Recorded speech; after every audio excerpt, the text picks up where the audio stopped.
नमस्कार. मी Mane sir, Aryan high school Girgaon. आज आपण इयत्ता 7वीचं 13वं प्रकरण बघणार आहोत, पायथागोरसचा सिद्धांत. आता पायथागोरस हे एका शास्त्रज्ञांचं नाव आहे. अतिशय महत्त्वाचा असा हा टॉपिक आहे. इयत्ता 10वीला सुद्धा प्रकरण आहे. पायथागोरस नावाचे जे शास्त्रज्ञ होते त्यांनी बघा एक काटकोन त्रिकोण, आता पहिल्यांदा त्यांनी याचा शोध लावलेला आहे, म्हणून त्यांना आपण पायथागोरसचा सिद्धांत असं म्हणतो. तर पायथागोरसचा सिद्धांत हा नेहमी काटकोन त्रिकोणातच वापरला जातो. मग सुरुवातीला आपण काटकोन त्रिकोणाबद्दल माहिती घेऊ. काटकोन त्रिकोण म्हणजे कोणता त्रिकोण? ज्या त्रिकोणाचा एक कोण काटकोन असतो, म्हणजे त्या एका कोणाचं माप हे 90 अंश असतं, त्या त्रिकोणास काटकोन त्रिकोण म्हणतात. आणि या काटकोणासमोरची जी बाजू असते त्याला आपण कर्ण असं म्हणतो. आता बघा, हे खाली जे त्रिकोण दिलेले आहेत त्याच्यामध्ये तुम्हाला कर्ण कोणता? तर हा कोण 90 आहे, ते 90. मग ह्याच्या समोरची बाजू कोणती? तर AC. मग हा आला कर्ण. बघा, AC ही जी बाजू आहे ती कर्ण आहे. हा जो त्रिकोण आहे LMN, याच्यामध्ये बघा हा कोण 90 आहे, मग ह्याच्या समोरची बाजू म्हणजे हा कर्ण आला MN.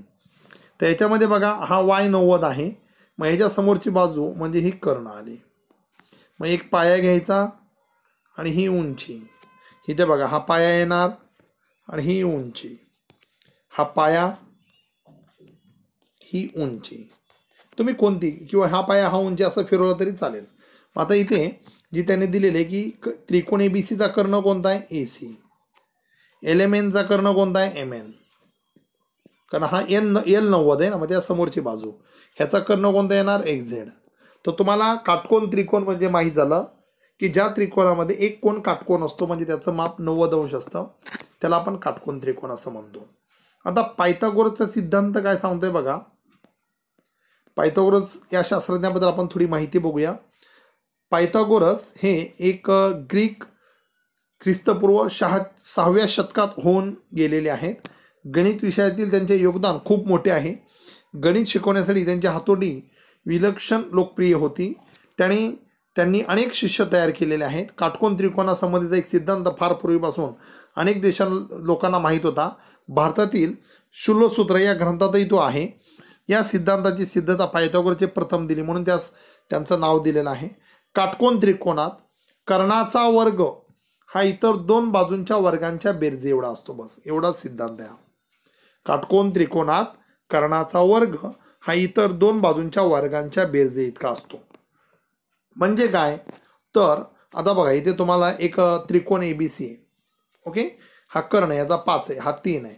मग ABचं माप किती? तुम्ही जर लांबी मोजली तर ABचं माप 4 येणार. बघा पट्टीने काय येणार? कारण 4चा वर्ग किती? 16. 3चा वर्ग किती? 9. 16 अधिक 9 उत्तर किती आलं? 25. कारण याचा वर्ग आणि याच्या वर्ग, या दोघांच्या वर्गांची बेरीज याच्या वर्ग एवढी असते. कारण 5चा वर्ग किती? 25. म्हणजे बघा सारखं आलं. हे पायथागोरसचा सिद्धांत सांगतो. आता इथे बघा 10चा वर्ग किती? 100. 6चा वर्ग किती? 36. मग हा इथे मग 36 मध्ये कोण मिळवायला लागतील? 64. मग 64 अधिक केलं म्हणजे हा याची जी लांबी आहे, मग याचा वर्गमूळ जर घेतलं तर 8 येणार आहे. 8 PQची लांबी 8 येणार आहे. मग तुम्ही जर पट्टीने मोजून बघितलं तर याची लांबी किती येणार आहे? 8. ह्याची लांबी किती येणार आहे? 4. सेम तसंच हा 17 आहे. 17चा वर्ग आहे 289. 13चा वर्ग आहे 225. मग 225 मध्ये 64 मिळवले तर म्हणजे याची लांबी येणार आहे 8. म्हणजे ह्याची YZ 8 असणार आहे. मग पायथागोरसचा सिद्धांत काय आहे की कर्णाचा वर्ग, बघा कोणत्याही काटकोन त्रिकोणात कर्णाचा वर्ग हा कोणा एवढा असतो? पायाचा वर्ग अधिक उंचीचा वर्ग. बरोबर. अतिशय महत्त्वाचा सिद्धांत आहे बघा, यांनी दिलेला आहे की सोबतच्या आकृतीवरून हा कर्ण आहे, ही उंची आहे आणि हा पाया आहे. मग आकृतीवरून पायथागोरसचा सिद्धांत खालीलप्रमाणे आपण लिहू शकतो. कोन B हा 90 आहे, म्हणजे ACचा वर्ग कर्णाचा वर्ग बरोबर ABच्या लांबीचा वर्ग अधिक BCच्या लांबीचा वर्ग, म्हणजे कर्ण वर्ग बरोबर पाया वर्ग अधिक उंची वर्ग. तर याच्यामध्ये नेहमी लक्षात ठेवा, जर कोणत्याही दोन बाजू दिलेल्या असतील काटकोन त्रिकोणात, तर तिसरी बाजू काढण्यासाठी आपल्याला पायथागोरसच्या सिद्धांताचा उपयोग होतो. आता पायथागोरसचा बघा एक पडताळा त्यांनी दिलेला आहे. कसा घेत? अनेक प्रकारे आपण पडताळा घेऊ शकतो. तर इथे बघा 3 सेमी, 4 सेमी, 5 सेमीच्या मापाचा एक काटकोन त्रिकोण काढा. ओके, हा बघा किती आहे, 3, हा 4 आहे आणि हा 5 आहे. मग 5चा वर्ग किती बघा, एक हे जे 1 2 3 4 5, इकडे पण 5, म्हणजे एक चौरस काढला इथे बघा. हां, ह्या 4चा चौरस म्हणजे 16, इथे 3चा चौरस म्हणजे 9. हे जर तुम्ही एकत्र केले तर बरोबर काटकोन त्रिकोण तयार होतो. बरोबर, ह्याच्यावरून प्रत्येक चौरसाचे क्षेत्रफळ काढून पायथागोरसच्या सिद्धांताचा पडताळा घेता येतो बघा. आता ह्याचं क्षेत्रफळ किती आलं, हे 3 आहे ना, मग ह्याचं क्षेत्रफळ आलं 9. बघा हे किती आहे, 4, ह्याचं क्षेत्रफळ किती आलं 16, 4 चौक 16, आणि इथे 5 आहे, मग 5चं किती आलं 25. बघा 9 अधिक 16 केलं तर 25 येतं. मग या पद्धतीने तुम्ही पडताळा घेऊ शकता. पायथागोरस सिद्धांताचा वापर करून काटकोन त्रिकोणात कधी लक्षात ठेवायचं, जर 2 बाजू दिलेल्या असतील तर तिसरी बाजू काढता येते, नेहमी लक्षात ठेवा. अतिशय महत्त्वाचा उपयोग काय आहे या सिद्धांताचा, की जर तुम्हाला 2 बाजू दिलेल्या असतील तर तुम्ही तिसरी बाजू सहज काढू शकता. तर अशा पद्धतीने आज आपण पायथागोरस सिद्धांत हे प्रकरण सुरू करत आहोत. ही तुम्ही पहिली माहिती बघितल्याच्या नंतर आपण सराव संच 48 लगेच पुढे सोडवणार आहोत.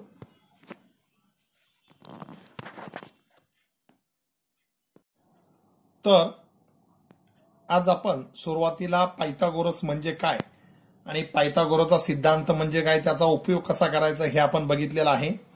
पायथागोरसचा जो सिद्धांत आहे तो नेहमी काटकोन त्रिकोणामध्येच वापरतात. काटकोन त्रिकोणामध्ये कर्णाचा वर्ग हा पायाचा वर्ग अधिक उंचीच्या वर्गा एवढा असतो. आता बघा त्याच सूत्राचा उपयोग करून आपल्याला सराव संच 48 सोडवायचा आहे. पहिला प्रश्न बघा, खालील आकृत्या पहा व एकची किंमत काढा. आता इथे बघा पहिली आकृती, ही आकृती बघूया आपण. LMN या त्रिकोणामध्ये LM हा पाया आहे 7, MN ही उंची आहे 24 आणि हा कर्ण आहे. मग ह्या एकची किंमत किती. मग आता आपण इथे पायथागोरसचा सिद्धांत वापरणार आहोत.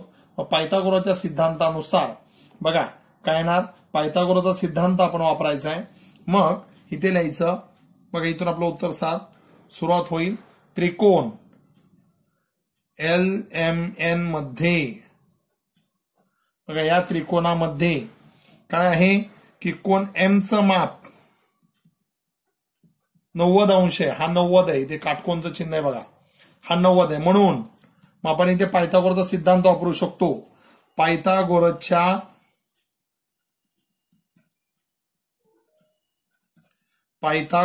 सिद्धांतानुसार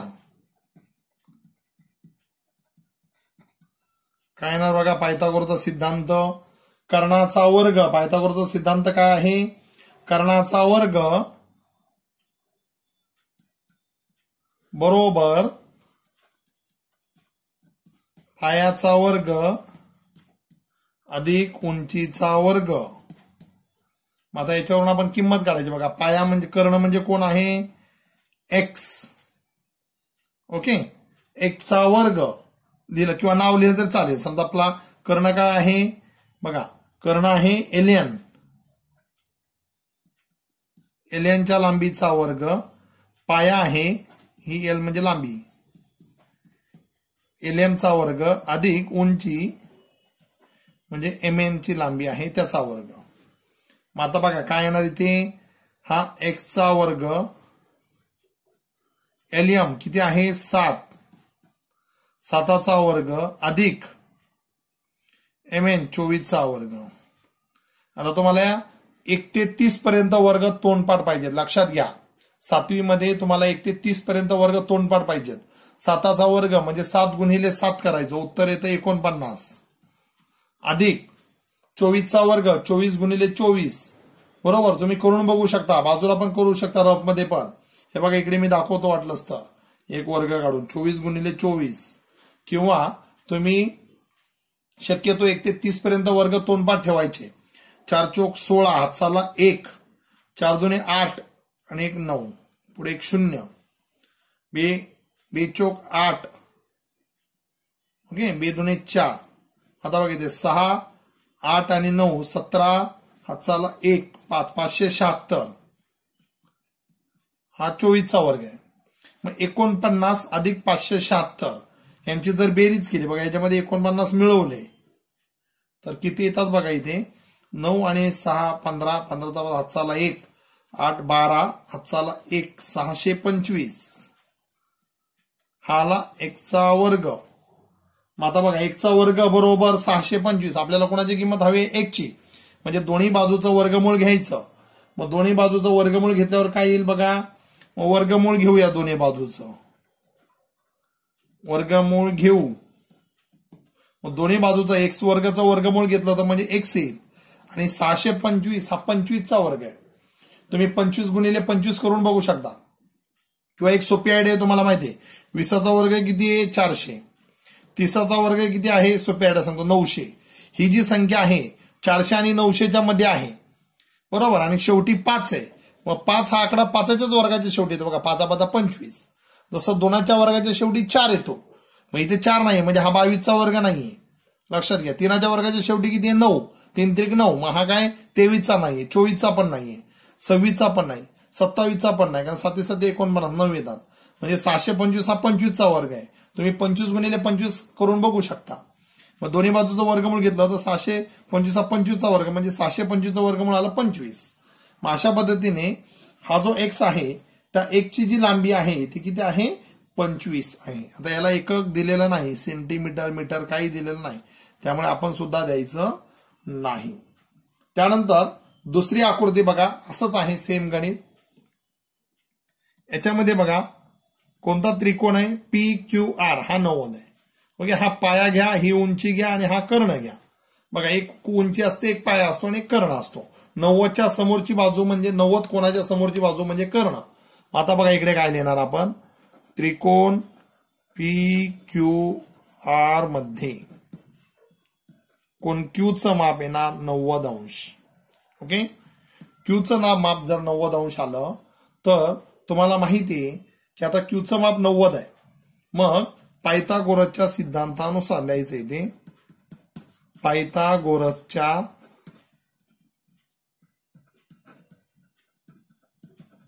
सिद्धांतानुसार बघा पायथागोरसचा सिद्धांत काय येणार, PR चा वर्ग कर्णाचा वर्ग असं लिहा सूत्र, म्हणजे तुमच्या लक्षात पण राहील ते वारंवार लिहिल्याने. कर्ण वर्ग बरोबर पायाचा वर्ग अधिक उंचीचा वर्ग. कर्ण म्हणजे बघा कर्ण काय आहे तुमचा PR च्या लांबीचा वर्ग. पाया काय आहे QP चा वर्ग अधिक उंची QR चा वर्ग. मग आता बघा इथे काय ना, PR किती आहे 41 चा वर्ग. QP किती आहे 9 चा वर्ग अधिक QR म्हणजे कोण X चा वर्ग. आता 41 चा वर्ग किती, तर 41 गुणिले 41 करा. इथे बघा इथे बाजूला मी सोडून दाखवतो लगेच. 41 गुणिले 41, 1 गुणिले 1 1 गुणिले 4 4, पुढे 0, 4 1 4, 4 चौक 16, इथे 1 आला, 4 आणि 4 किती झाले 8, हा 6 आणि 1 1681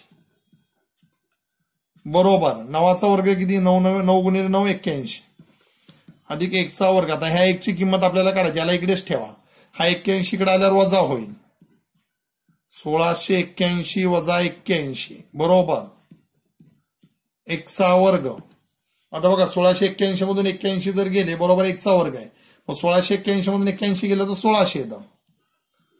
1600 बरोबर 1 चा वर्ग. मग सरळ करून द्या, x वर्ग बरोबर 1600, म्हणजे ही बाजू इकडे लिहिली. आता जर तुम्ही वर्गमूळ घेतलं दोन्ही बाजूचं तर x वर्गाचं वर्गमूळ किती येणार x, आणि 1600 हा 40चा वर्ग आहे बघा. 40 गुणिले 40 1600 येतं, म्हणजे x ची किंमत आली 40. दोन्ही बाजूचं वर्गमूळ घेऊ इथे लिहायचं वाटलंच तर वर्गमूळ घेऊ. तर अशा पद्धतीने आपल्याला सराव संच 48 सोडवायचा आहे. पुढे बघू शकता आपण तिसऱ्या गणितामध्ये बघा, तिसऱ्या गणितामध्ये काय आहे, तिसऱ्या गणितात तुम्हाला काय दिलेलं आहे तर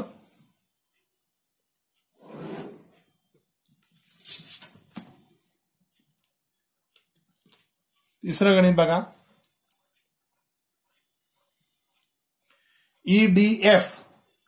EDF हा जो त्रिकोण आहे त्या त्रिकोणामध्ये बघा काय दिलेलं आहे इथे? हा 90 आहे, हा कर्ण आहे, हा पाया आणि ही उंची. आता बघूया इथे त्रिकोण EDF मध्ये बघा असंच गणित आहे. काय? कोण डीचं माप 90 आहे, म्हणून आपण सूत्र वापरायचं. म्हणून पायथागोरसच्या सिद्धांतानुसार काय येणार बघा? कर्णचा वर्ग बरोबर पायाचा वर्ग अधिक उंचीचा वर्ग. आता कर्ण बघा इथे. कर्ण म्हणजे कोणती लांबी आहे तुमची? EF. EF चा वर्ग. पाया म्हणजे DF चा वर्ग. उंची ED चा वर्ग. आता EF म्हणजे बघा 17चा वर्ग, DF म्हणजे 8चा वर्ग, ED म्हणजे x चा वर्ग. आता बघा 17चा वर्ग म्हणजे 17 गुणिले 17. 17 गुणिले 17 बघा 7 7 49, 7 4, 7 1 7 आणि 4 11. पुढे 0 1 गुणिले 7 1, 9 1 आणि 7 8 आणि 2 289. पुढे 8चा वर्ग किती? 64 अधिक x चा वर्ग. 64 इकडे आल्यावर वजा 289 वजा 64 बरोबर x चा वर्ग. सरळ करून लिहा. ही बाजूला इकडे, ही बाजू इकडे लिहा, किंवा इथे पहिलं वजा बाकी करा बघा. 289 मधून 64 गेले 5 2 2 225 बरोबर x चा वर्ग. मग आता सरळ करून लिहा. x चा वर्ग बरोबर 225 वर्गमूळ घेऊ. x बरोबर 225 चं वर्गमूळ किती येतं बघा? 15. तुम्हाला माहिती आहे 10चा वर्ग 100, 20चा वर्ग 400, शेवटी 5 आहे. म्हणजे हा जो वर्ग आहे 225 हा 10 ते 20च्या मध्ये असणार आहे. म्हणजे हा 15चा वर्ग आहे. म्हणजे x ची किंमत आली 15. तुम्ही 15 गुणिले 15 बाजूला करून बघू शकता, तुम्हाला 225 उत्तर मिळेल. आता बघा पुढच्या गणितात आकृती आपल्याला काढायची आहे. तर अशा वेळी आपण पहिल्यांदा आकृती काढून घ्यायची. बघा काटकोन त्रिकोण PQR मध्ये. मग काटकोन त्रिकोण म्हणलं की एक काटकोन त्रिकोणाची आकृती काढायची. बघा सोपी. इथे काटकोन त्रिकोणाची एक आकृती मी तुम्हाला काढून दाखवतोय. बघा याच्यामध्ये त्यांनी दिलेली माप ठेवायची पहिल्यांदा. आता कोणता कोण 90 आहे बघा? P90 आहे. P. मग इथे P90 आहे. मग हा 90 आहे ना कोण? मग इथून घ्या स्टार्ट. PQR. मग इथून सुरुवात करा. PQR.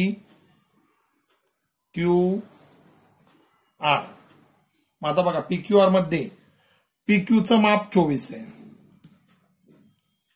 आणि PR माप 10 आहे. तर QR ची लांबी काढा. मग QR काय एक्स वगैरे काय दिलं? डायरेक्ट QR ची लांबी विचारली आपल्याला. म्हणजे QR हा कर्ण आहे. आपल्याला आकृती काढल्याच्या नंतर समजलं. त्याच्या अगोदर आपल्याला माहित नव्हतं QR काय आहे. QR पाया आहे की उंची आहे हे आपल्याला माहित नव्हतं.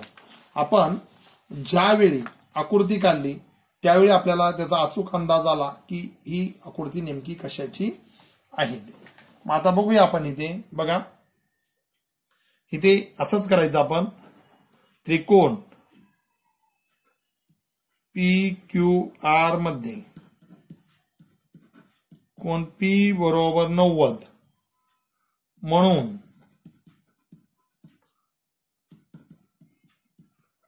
पायथागोरसच्या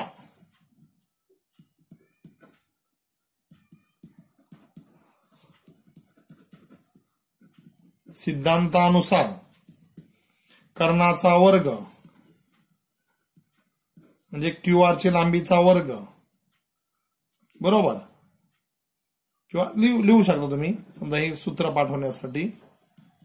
कर्णाचा वर्ग बरोबर पाया वर्ग अधिक उंचीचा वर्ग. कर्ण म्हणजे QR च्या लांबीचा वर्ग. पाया PQ चा वर्ग. उंची PR चा वर्ग. क्यू आर म्हणजे किती आहे बघा, काढायचे आपल्याला. पीक्यू किती आहे 24 अधिक पी आर 10. आता आपण पाठीमागे बघा 24चा वर्ग मगाशीच केलेला आहे. ओके, 24चा वर्ग 576 आलेला आहे 24 गुणिले 24 करून, अधिक 10चा वर्ग 100. 576 अधिक 100 म्हणजे 676 क्यू आरचा वर्ग. आता बघा हा 24चा वर्ग आहे आणि हा कितीचा वर्ग आहे 10चा वर्ग. म्हणजे आता 24चा वर्ग त्यात 10चा वर्ग मिळणार. म्हणजे हा जो वर्ग आहे 576 हा 24 पेक्षा मोठ्या संख्येचा वर्ग आहे. मग 24 पेक्षा मोठ्या संख्येचा वर्ग कोणता आहे ते हे ओळखायचं कसं, डायरेक्ट सोपी आयडिया सांगतो. या बघा 20चा वर्ग तुम्हाला माहिती आहे किती, 20चा वर्ग 400, 30चा वर्ग किती आहे 900. 400 आणि 900च्या मधली ही संख्या आहे आणि शेवटी 6 आहे. मग 6 कोणाच्या मध्ये येतो बघा, हा तर 25च्या आतमध्ये तर नाही, हा एक संख्या 24 आहे म्हणजे 25चा तर येणार नाही, 26चाच येईल बघा. कारण 26चा शेवटी 6 आहे. 6चा वर्ग किती असतो 36 म्हणजे शेवटी 6 आहे म्हणजे हा 26चा वर्ग असला पाहिजे. 27चा का नसेल, कारण 27च्या शेवटी 7 आहे. 7चा वर्ग 49 शेवटी 9 येतो, नाही येणार. 8चा वर्ग बघा 8 8 64 4 शेवटी 4 नाही.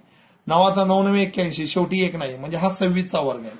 मग जर तुम्ही वर्गमूळ घेतलं बघा, वर्गमूळ घेऊ तर जी क्यू आरची जी लांबी आहे ती किती येणार आहे बघा, दोन्ही बाजूचं वर्गमूळ घेतलं तर ही 26 येणार. 26 आता इथे एकक तुम्हाला दिलेला आहे त्यांनी, मग इथे लिहायचं 26 सेमी.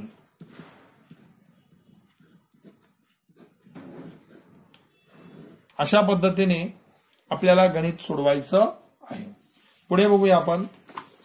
याच्यामध्येच तिसरं गणित बघा काय विचारलेलं आहे, समजलं असेल तुम्हाला. आकृती काढायची आपण आणि मग त्याच्यामध्ये मापा भरायचे. आता याच्यामध्ये पण बघा पुढच्या गणितामध्ये तुम्हाला आकृती दिलेली नाही. काटकोन त्रिकोण LMN मध्ये बघा काटकोन त्रिकोण आकृती काढा.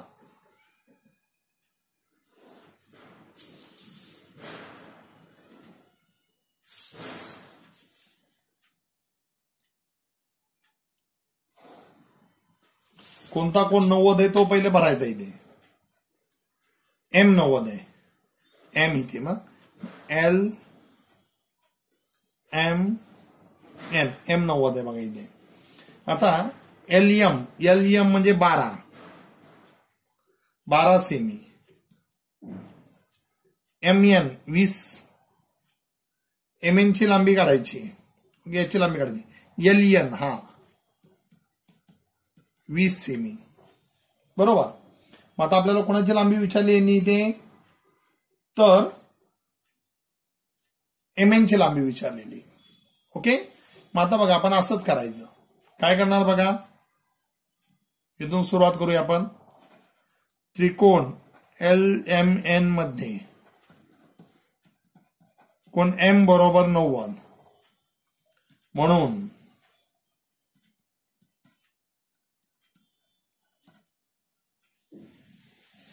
पायथागोरसच्या सिद्धांतानुसार काय ना बघा, पायथागोरसचा सिद्धांत कर्णाचा वर्ग बरोबर पायाचा वर्ग अधिक उंचीचा वर्ग. आता कर्णाचा वर्ग म्हणजे बघा LN, पाया म्हणजे MN अधिक उंची LM चा वर्ग. आता बघा तुम्हाला कोणाचं माप विचारलंय, LN माप दिलेलं आहे 20. मग इथे ठेवा 20चा वर्ग बरोबर MN ची लांबी काढायची, MN चा वर्ग तसा ठेवा, अधिक LM चा वर्ग म्हणजे 12चा वर्ग. आता बघा 20चा वर्ग किती 400, 20 गुणिले 20 400 येतं. MN ची लांबी काढायची आहे, सगळी गणित एकसारखीच आहे. LN 12चा वर्ग 144 बरोबर. आता बघा इथे हा 144 इकडे आल्यावर वजा 400 वजा 144 बरोबर MN च्या लांबीचा वर्ग. बघा इथे आपण आता बाजूला सोडूया. आता 400 मधून 144 वजा केले बघा इथे 400 मधून 144 वजा. तुम्हाला माहिती आहे शून्यातून नाही मग इथे 10 येतो. हा याचा इकडे इकडून इकडे दिला, मग इथे 3 राहिले, इथे 1 दिला म्हणजे इथे 10 झाले, पण इकडे दिला म्हणजे इथे 9 राहिले. मग इथे 10 झाले. 10तून 4 गेले 6, 9तून 4 गेले 5, 3तून 1 गेला 2, 256. इथे किती आला बघा, 256 बरोबर mn चा वर्ग. मग सरळ करून लिहा, mn चा वर्ग बरोबर 256. आता दोन्ही बाजूचं जर तुम्ही वर्गमूळ घेतलं, वर्गमूळ घेऊया, मग काय येईल बघा, mn चा वर्गमूळ जर घेतलं तर 256 आहे. मग mn ची लांबी 256 कोणाचा वर्ग आहे, 16चा. तुम्हाला लगेच सुचला पाहिजे, शेवटी 6 आहे. हा 20चा वर्ग किती, 400, 400 पेक्षा कमी संख्या आहे. आणि 100 म्हणजे 10चा वर्ग 100, 100 पेक्षा मोठी. बघा इथे 10चा वर्ग किती आहे, 100. 20चा वर्ग किती आहे, 400, त्याच्यामधली संख्या आहे. मग हा 11चा तर नसेल, कारण शेवटी 1 आहे. 2चा 2 2 4, शेवटी 4 नाही. 3 3 9, शेवटी 9 नाही. ओके, 4 चौक 16 आहे. 16चा 4 चौक 16 बरोबर. मग 14चा किंवा 16चा, मग 14 गुणिले 14 जर केलं तर 14चा वर्ग किती येतो, 196 येतो. मग 200 पेक्षा कमी येतो, पण नाही. त्यामुळे हा 16चा वर्ग आहे. मग दोन्ही बाजूचा वर्गमूळ घेतला तर 16, 16 गुणिले 16 तुम्ही करून बघू शकता. म्हणजे mn ची जी लांबी आहे ती 16 सेमी आली.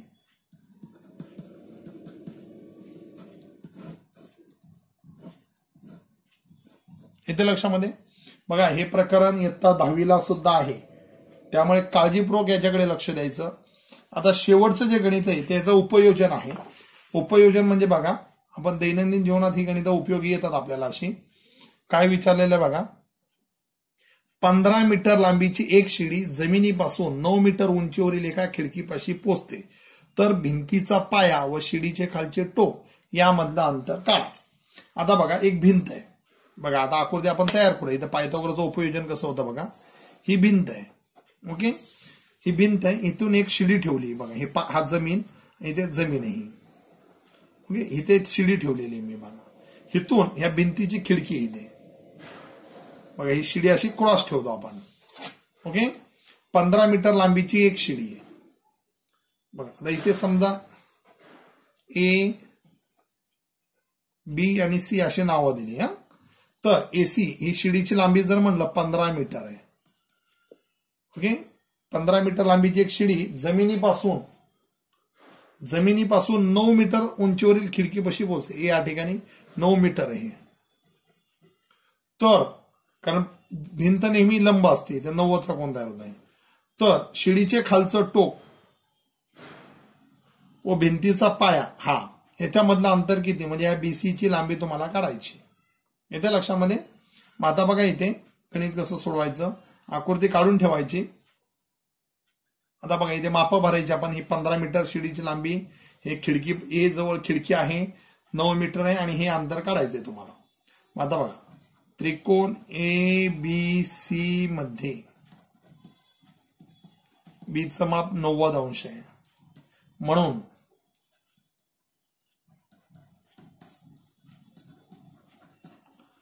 पायथागोरसच्या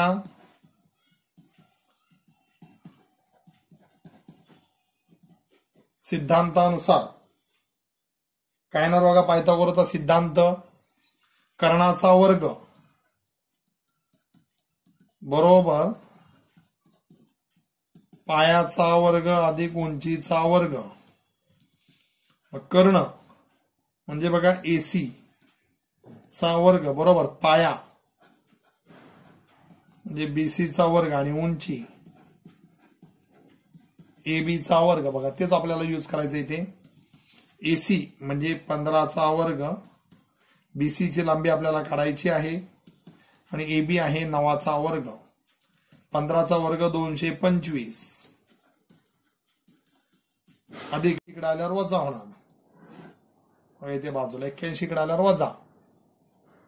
225 वजा 81 बरोबर BC चा वर्ग. आता इकडे बघा 225 मधून 81 गेले, 5तून 1 गेले 4, 2तून 8 जात नाही, मग इथे हातचा येणे दिला 12 झाले, 12तून 8 गेले 4, इथला 1 गेला म्हणजे 1 144. बरोबर बीसीचा वर्ग. मग सरळ करून लिहू आपण. बीसीचा वर्ग बरोबर 144. मग वर्गमूळ जर घेतलं तुम्ही, वर्गमूळ घेऊया, तर बीसीची जी लांबी आहे 144 कुणाचा वर्ग आहे 12चा. किती आला मग 12 मीटर.